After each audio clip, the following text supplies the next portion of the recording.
কারণ যে কোনো সময় যদি মানুষের মাথায় পড়ে ভেঙে যায় তাহলে একটা মানুষের প্রাণও চলে যেতে পারে।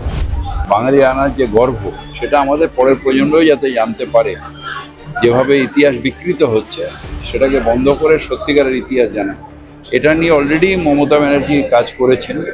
তিনি আমাদের আলিপুর যেটা জেল ছিল সেটাকে আলিপুর মিউজিয়াম করেছেন, যেখানে ইতিহাসের অনেকটা, বাংলার ইতিহাসের অনেকটা সংরক্ষণ হয়েছে। কলকাতার ইতিহাসের সংরক্ষণের দায়িত্ব আমাদের, সেই অনুযায়ী টাউন হলটাকে ওইভাবে করা হচ্ছে। বাংলার ঐতিহ্য রক্ষা করার দায়িত্ব প্রত্যেকটা বাঙালির।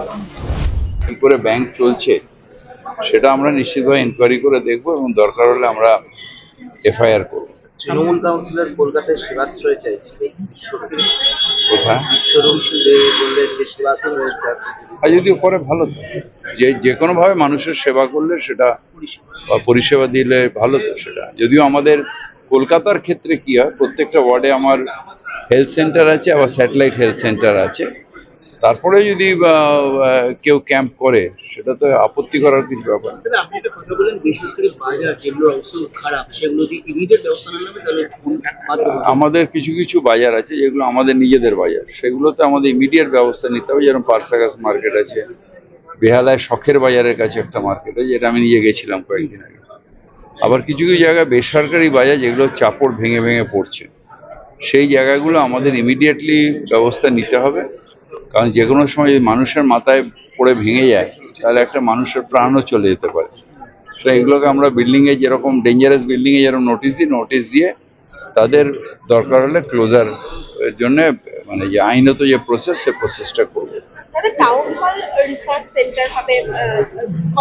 এটা আমাদের একটা অলরেডি আইআইটিকে দেওয়া আছে, খড়গপুরকে, এবং সেটা নিয়ে ওরা একটা ডিপিআর জমা দিয়েছে। আমরা ডিপিআরটা সরকারের কাছে পাঠিয়েছি, অ্যাপ্রুভ হয়ে গেলে টাউন হলের যে নিচের ফ্লোরটা, টাউন হলটা না, তার তলায় যে একটা ফ্লোর আছে, সেই ফ্লোরটা যেটা একটা সময় মিউজিয়ামের মতন ছিল, ওই ফ্লোরটা আমরা টোটালটাই এই ইতিহাস সংরক্ষণের জন্য এটা করে, এই কলকাতার ইতিহাস সংরক্ষণের জন্য এটা করা হবে। বাংলা বাঙালিদের উপর যে অপমান হচ্ছে সেটা তো তাহলে কমার একটা প্রয়াস। দেখুন নবনির্বাচিত সভাপতিকে নিয়ে বললেন কি হচ্ছে যে বাংলার ঐতিহ্য রক্ষা করার দায়িত্ব প্রত্যেকটা বাঙালির। এবং কলকাতা পৌরসভা যেহেতু এটা একটা আমাদের ঐতিহ্য এবং বিপ্লবের একটা পীঠস্থান, এখান থেকেই স্বাধীনতা সংগ্রামীরাও অনুভূত হতো। এখানে অনেক বড় বড় স্বাধীনতা সংগ্রামী যারা স্বাধীনতা আন্দোলন করেছেন, তারা তাদের পদধূলিতে এটা ধন্য এই জায়গাটা। তো আমাদের এটা কর্তব্য যে সংরক্ষণ করা তাদের ইতিহাস, যাদের কথা আমরা বলি, যাদের কথা আমরা গর্ব অনুভব করি। এই অধিবেশন কক্ষে যাদের ছবি বড় বড় করে টাঙিয়ে রাখি, তারা যে ইতিহাসগুলো সৃষ্টি করেছেন এবং তাছাড়াও যে কলকাতার ইতিহাস, সেটা সংরক্ষণ করে আমার পরের প্রজন্মকে পাঠিয়ে দেওয়া। বাঙালি আনার যে আভিজাত্য, বাঙালি আনার যে কৃতি, বাঙালি আনার যে গর্ব, সেটা আমাদের পরের প্রজন্মই যাতে জানতে পারে। যেভাবে ইতিহাস বিকৃত হচ্ছে সেটাকে বন্ধ করে সত্যিকারের ইতিহাস জানা, এটা নিয়ে অলরেডি মমতা ব্যানার্জি কাজ করেছেন। তিনি আমাদের আলিপুর যেটা জেল ছিল সেটাকে আলিপুর মিউজিয়াম করেছেন, যেখানে ইতিহাসের অনেকটা, বাংলার ইতিহাসের অনেকটা সংরক্ষণ হয়েছে। কলকাতার ইতিহাসের সংরক্ষণের দায়িত্ব আমাদের, সেই অনুযায়ী টাউন হলটাকে ওইভাবে করা হচ্ছে।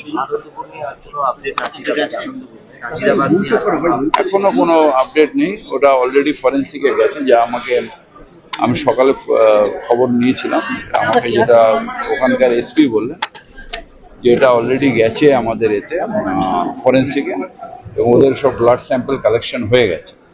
তো এটা একটা টেকনিক্যাল প্রসেস, তো যতটা টাইম লাগে আমি রিকোয়েস্টও করেছি ওনাদের, যদি একটু তাড়াতাড়ি করা যায় তাহলে আত্মীয় স্বজনরা কিছুটা রিলিফ পাবে। দেখুন, এটা কলকাতায় এখতিয়ারের মধ্যেও নয়। আর এটা নিয়ে আমি সেদিনও বলেছি, আপনারাও আজকে বলছি যে আমার কাছে কোনো স্পেসিফিক এটার ম্যাপ নেই যেটা নিয়ে আমি কোনো উত্তর দিতে পারবো। আরো ভালো ভালো খবর দেখতে সাবস্ক্রাইব করুন বাংলা হান্টের ইউটিউব চ্যানেল। বাংলা হান্টের আরো খবর দেখতে নজর রাখুন। বাংলা খবর মানেই বাংলা হান্ট।